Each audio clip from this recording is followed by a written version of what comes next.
అంతర్జాతీయ మహిళా దినోత్సవం సందర్భంగా ఉదయగిరి నియోజకవర్గంలోని 8 మండలాల ఆడపడుచులకి నా శుభాకాంక్షలు తెలియజేస్తా ఉన్నాను. అలాగే మన అధినేత శ్రీ నారా చంద్రబాబు నాయుడు గారు, జనసేన అధినేత పవన్ కళ్యాణ్ గారు మహిళా సాధికారిత మీద ఒక ముందడుగు వేయడం జరిగింది. కలలకురెక్కలు.com అనే వెబ్సైట్ని లాంచ్ చేయడం జరిగింది. కలలకురెక్కలు.com వెబ్సైట్లో 4 స్టెప్స్లో ఒక పథకాన్ని ప్రవేశపెట్టడం జరిగింది. అది ఆడబిడ్డలు ఇంటర్మీడియట్ కంప్లీట్ చేసిన ఆడబిడ్డలకి ఒక లోను రూపంలో గవర్నమెంట్ సెక్యూర్డ్ లోన్, గవర్నమెంట్ భరోసా ఇచ్చి లోను, ఇంట్రెస్ట్ కూడా గవర్నమెంట్ భరాయించేటట్టుగా ఇంటర్మీడియట్ చదివిన తర్వాత ఆడబిడ్డ డ్రాప్ అవుట్ అవ్వకుండా తన ఇంట్రెస్ట్ని బట్టి వృత్తి విద్యా కోర్సుల్ని కానీ అభ్యసించడానికి కానీ ముందుకి వెళ్ళాలనుకుంటే గవర్నమెంట్ లోను ఇందులో రిజిస్టర్ చేసుకుంటే గవర్నమెంట్ లోన్ వస్తుంది.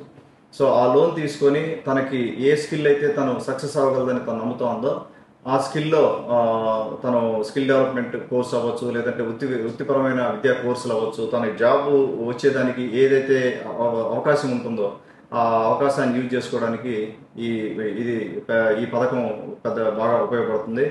అది ఒకసారి వెబ్సైట్లో కలలకురెక్కలు.com, ఇప్పుడు నేను మాట్లాడే స్క్రీన్లో మీకు ఒక సైడ్ వస్తూ ఉంది. కలలకురెక్కలు.comలో 4 స్టెప్స్ ఉంటాయి. ఒక స్టెప్ మీరు ఫామ్ ఫిల్ చేయాలి.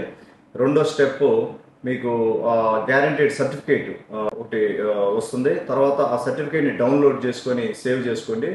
మన గవర్నమెంట్ 2024 జూన్న తెలుగుదేశం పార్టీ జనసేన ఉమ్మడి ప్రభుత్వం ఏర్పడ్డాక మీరు ఆ సర్టిఫికేట్ తీసుకొని బ్యాంకుకి వెళ్ళి లోన్ పొందవచ్చు. ఇది డెఫినెట్గా మనకు ఉదయగిరి నియోజకవర్గం మెట్ట ప్రాంతం, ఇందులో చాలామంది ఇంటర్మీడియట్ చదివిన ఆడబిడ్డలు డ్రాప్ అవుట్ అవ్వడం జరుగుతూ ఉంది.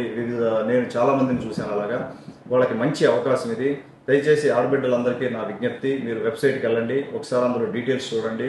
ఏదన్నా మీకు ఫర్దర్గా ఇన్ఫర్మేషన్ కావాలన్నా, ఫర్దర్గా హెల్ప్ కావాలన్నా కూడా మన తెలుగుదేశం పార్టీ టీమ్స్ ఉన్నాయి, మన వాలంటీర్స్ ఉన్నారు.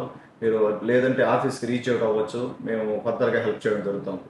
దయచేసి ఒకసారి ఒక 2 minutes 3 minutes లేదంటే ఒక 5 minutes టైం స్పెండ్ చేయండి, దానికి స్పెండ్ చేసి ఆ ఫామ్ ఫిల్ చేసుకోండి.